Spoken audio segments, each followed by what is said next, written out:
Jenengan selak kesusu mboten. Wong nek aku ki ming derek titipane Gusti Allah. Wong nek anak ki hake Gusti Allah, nek jenengan kesusu butuh jawaban, jenengan mangadep dhewe sik karo Gusti Allah dikon. Mang takon dhewe karo Gusti Allah.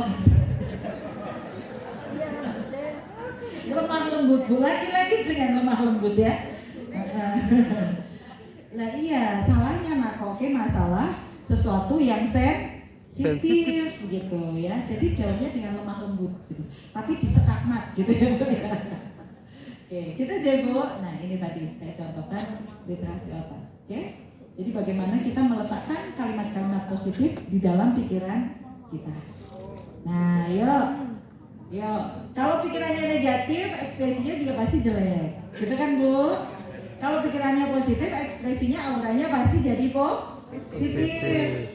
Coba, sekarang gini, saya akan memperkenalkan kepada Bapak Ibu. Mungkin ini Bapak Ibu sudah cancel ya. Saya nyari reminder aja. Bahwa manusia itu ada 2 tipe. Ada berapa? 2 tipe. Tipe yang pertama itu adalah manusia sebab yang bisa mengambil alih kendali atas hidupnya. Yang kedua itu namanya manusia akibat. Dia selalu merasa bahwa dirinya adalah korban.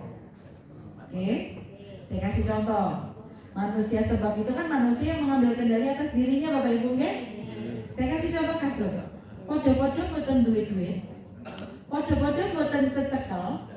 Nah, mboten apa Bu? Cecekel. Sami-sami mboten cecekel. Kalau manusia sebab itu dia akan mengatakan begini. Kok aku ora cecekel ya? Piye carane ah? Aku tak obah ben iso cecekel. Tak gawe iki snack. Tak titip-titip nih. Tak ngingu pitik.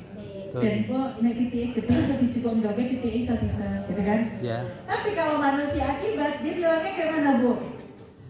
Wis yo kadang wis pensiun. Sak tekane nek kok yo ora ndede tenan. Nah, kan? Akhirnya yang terjadi apa, Bu? Ngelongkrong gitu kan? Nah, sekarang pertanyaannya, Bapak Ibu akan mengendalikan diri sendiri atau akan dikendalikan oleh keadaan? Mengendalikan, gitu kan? Karena nanti akan berpengaruh pada action apa yang akan diambil. Lah kalau misalnya manusia sebab, maka dia akan take action. Dia akan mengendalikan dirinya, mengendalikan hidupnya, dan dia akan mengendalikan segala sesuatu negatif yang di luar ekspektasinya. Yakinlah Bapak Ibu bahwa setiap masalah itu ada solusi, betul? Setiap pertanyaan ada jawaban, setiap masalah ada solusi. Betul? Betul. Dan jangan takut untuk melangkah Bapak Ibu. Kenapa? Ketika kita melangkah, kita memang punya risiko gagal. Betul? Kita memang punya risiko gagal. Tapi kalau kita tidak mau dan tidak berani melangkah, satu hal, kita tidak pernah punya risiko sukses. Ya kan? Ya nggak Bu? Wes pokoknya wani bismillah utang BPD. Kulo ki ngeten iki engko nek ra disanoni BPD banget iki. Bu ya Mas ya. BPD sudah begitu bijaksana mengalokasikan gaji saya ya. Ya Allah, tanggal 1 leknom kita tanggal 1 awan wis tuwa. Oke, sampai apa tadi saya matur? Bismillah, niat ingsun utang bank BPD, tinggu bisnis. Wah, mantap. Entah bikin salon, wah ibu-ibu yang pinter nyalon gitu kan. Entah bikin catering, entah bikin apa, ternak apa gitu ya. Tapi akhirnya otak kiri bekerja. Tahu Pak bedanya otak kanan dan otak kiri? Otak kanan itu fungsinya berpikir kreatif, Bu. Set gitu. Pokoknya iki dicoba gitu. Otak kiri berfungsi analitik. Oke? Jadi otak kiri itu akan mencermati ngitung. Tetapi kok iki kita ingat nih. Nah, tergantung Anda itu dominan otak kanan atau otak kiri. Gitu ya. Tapi kalau Anda tidak berani melangkah, saya berani jamin Anda tidak punya risiko sukses. Gimana? Sukses dari Hongkong gitu kan? Karena rezeki tidak datang dari langit. Betul? Betul. Kalau pun bola-balik Bu, bangkit, nyoba, gagal gitu ya, ganti lagi gitu. Coba lagi. Kenapa? Karena prinsip saya adalah saya bukan gagal Bu, tapi saya hanya menemukan jalan yang salah. Ya. Cukup sekali aku merasa, gitu Ibu langsung nyanyi. Jangan Bu, jangan gagal cintanya ya. Buanglah sampah pada tempatnya, buanglah mantan pada temannya. Ayo.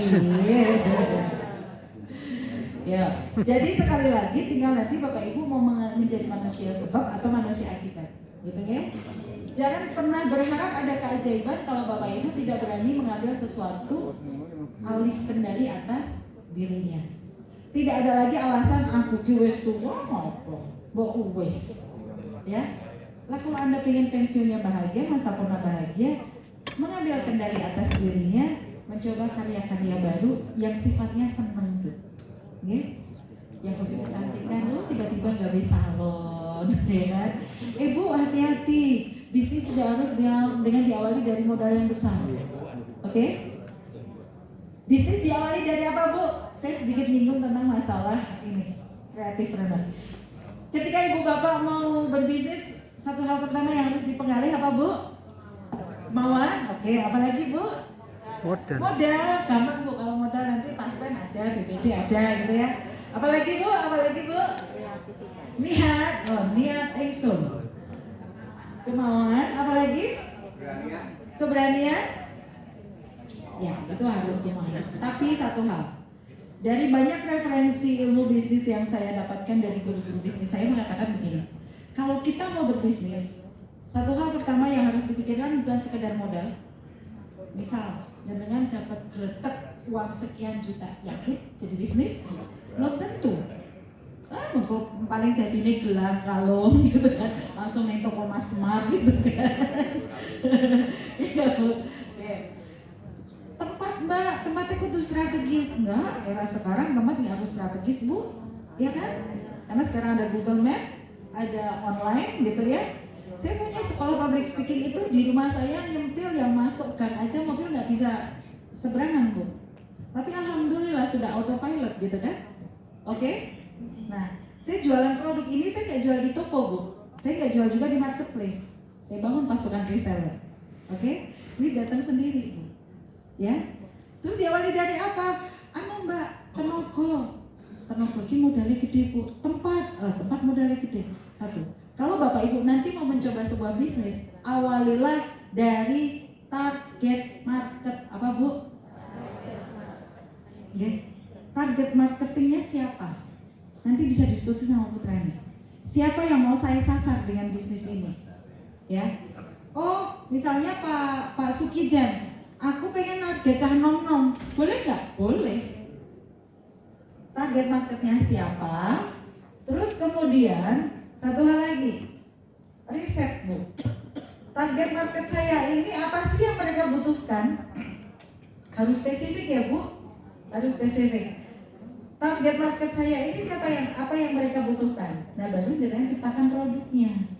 Oke?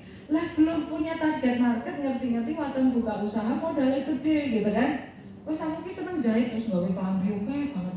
Kita rontal-rontal ya. Dan ada sedikit lagi tips dari saya, kalau Bapak Ibu modalnya terbatas, ya, modalnya apa? Terbatas. Kalau modalnya banyak sih gampang Pak, waton bikin Indomaret, kalau di sini bukan apa? Tomira ya? Waton bikin Indomaret, itu gampang gitu, sistemnya sudah ada. Tapi bagaimana dengan orang-orang yang modalnya sedikit? Yang modalnya sedikit, please tolong saya sarankan jangan bisnis tren Bu. Bisnis apa? Tren. Bisnis tren itu bergulirnya cepat sekali. Bisnis tren itu kayak makanan gitu ya. Makanan itu kan dulu Ibu ingat ada tela-tela? Saat ini masih nggak gerobaknya? Nggak ada. Es kepal Milo Bu, sempat booming gitu kan? Saat ini kan buatan nonton, tergusur oleh boba. Boba tergusur oleh mixu. Mixu sampai antri-antri gitu ya. Dan itu saat ini mixu pun buatan antri. Kenapa? Karena kalau bisnis tren yang sifatnya makanan, lidah orang itu seleranya hanya sebentar. Pisang pindu jelek, di sana enak banget ya toh Pak, Bu, direwangi antri-antri gitu kan. Kedua enaknya biasa, ketiga pun biasa banget, keempat udah nggak jajan lagi. Fashion, fashion tahun lebaran tahun lalu ya, trennya apa Bu? Shimmer. Ingat ya Bu? Trennya shimmer tahun lalunya jilbab Syahrini, tahun lalunya jilbab apa gitu ya. Masalah jilbab aja tren bergulir cepat, lanjut dengan kebajut nyetok buatan payu Bu. Apalagi fashion itu orang beli sekali besok udah nggak beli lagi ya. Kalau mau bikin kuliner, bisnislah kuliner yang sejuta umat Bu. Kenapa Bu? Sego goreng gitu kan Bu, bakso ya, nasi goreng berundian hadiah umroh, wes tau diserang gitu ya. Lengundi 10 tahun pisan gitu. Tapi buatlah sesuatu yang sensasional, oke? Gitu. Terus kedua, kalau modalnya tipis, modalnya pas-pasan, tolong jangan bisnis komoditi. Apa Bu? Komoditi itu apa? Yaitu barang-barang yang dijual bebas di pasaran dan Anda menggunakannya setiap hari. Kayak misal dodolan kelontong, okay?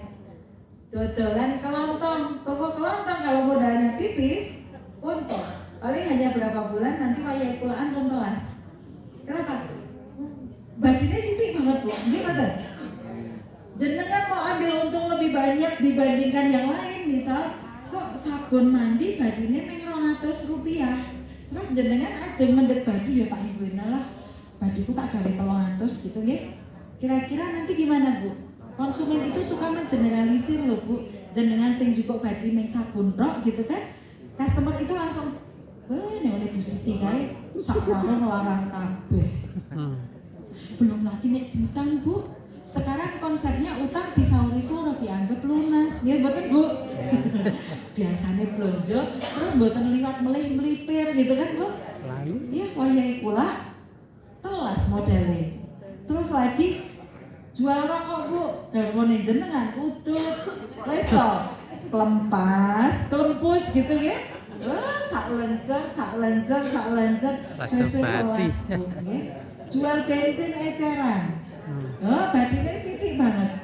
Padahal putrane bendino ngampus, bontong telas badine. Jadi kalau badine kalau modalnya sedikit jangan bisnis komoditi. Oke? Tapi beda cerita kalau modalnya banyak, sekalian bledrek saem ke BPD gitu ya, beda bikin Indomaret gitu ya. Misalnya gitu ya. Gitu ya. Nah, kalau modalnya tipis, bisnisnya apa Bu? Bisnis solusi. Bisnis solusi itu gimana? Menjawab kebutuhan target market panjenengan. Sekarang bicara sabun mandi itu bisnis komoditi Bu. Bisnis sabun, jualan tolong sabun mandi itu bisnis komoditi. Kenapa? Mundake badinya itu sedikit banget. Beda sama-sama sabun, tapi sabun jerawat. Nah, sabun apa Bu? Jerawat itu jenengan jual satu batangnya 100.000 payu Bu. Kenapa? Spesifik, ini solusi untuk orang-orang yang berjerawat, gitu kan? Jadi di situ Anda bisa memainkan keuntungan sesuka hati panjenengan. Saya bisnisnya maklum, saya nggak punya pabriknya Bu, tapi saya ambil dari sebuah pabrik, brandnya saya yang bikin, gitu. Brandnya saya yang bikin. Itu untungnya lumayan. Kalau ecer 40.000 ya, dan harganya ini memang lebih tinggi. Kenapa? Karena ini bukan barang komoditi. Kalau itu saya jual di toko, saya jual di marketplace, itu kan jadi barang komoditi, bersaing luas dengan produknya orang-orang, gitu kan? Ya enggak? Saya jualnya apa? Online Bu. Tidak ada tokonya, sehingga di situ saya bisa memainkan harga. Harganya 40.000, kalau reseller jualnya 30.000, jadi satu botol dia berarti 10.000. Bandingkan dengan Prostek, Harpic dan lain-lain. Jadi ini sedikit banget tuh, ya? Oke. Dan alhamdulillahnya 1 bulan saya udah 1 kontainer. Jadi kalau ditanya, saya baru membuka jati diri saya sekarang Mbak Andini ya. Saya itu juga PNS Bu. Ya, saya PNS. Tetapi ada beberapa bisnis yang saya jalani, yang jalanin bukan saya, tim. Jadi di kantor saya karyawan staf paling bawah, tapi di rumah saya karyawan saya banyak. Kan? Jadi tidak ada alasan kita tidak berkarya Bu. Ya, tidak ada alasan kita tidak berkarya. Banyak ASN yang terkungkung dengan kalimat aku kira dia waktu tinggal nyambut tinggal bisnis, ya kan? Saya tidak punya waktu untuk menjalankan bisnis. Dalam gini aja udah di zona nyaman. Pertanyaannya, yakin nyaman? Kan katanya gajinya 10 koma tadi kan, tanggal 10 sudah pada koma. Sehingga kalau ASN-ASN ini sudah financial freedom, sudah aman secara keuangan, kita tidak akan lagi berpikir bagaimana caranya korupsi. Setuju? Karena ASN itu bisa dibaca Pak Bu, bisa dibaca. Jadi ASN kaya itu satu, karena terlahir dari rahim orang kaya. ASN kaya, kedua, nikah dengan orang kaya. Yang ketiga, karena dia berbisnis. Dan yang keempat, karena dia korupsi. Ya kan? Bukan anak orang kaya, tidak nikah dengan orang kaya, tidak punya bisnis kok kaya, maka fix dia adalah korupsi. Oke? Ini udah hukum alam, bisa dibaca skema gaji kita mah. Ya kan Bu? Iya. Nah, yuk makanya bagaimana kita bermindset positif, bagaimana kita memanfaatkan hal-hal yang bisa kita gunakan, energi kita. Gitu aja ya? Lanjut. Nah, saya kok kurang duit terus sih? Sepertinya saya harus memulai sebuah usaha. Nah, ini kalau yang tadi adalah manusia sebab. Kalau yang manusia akibat, saya kok duit kurang terus sih rasanya.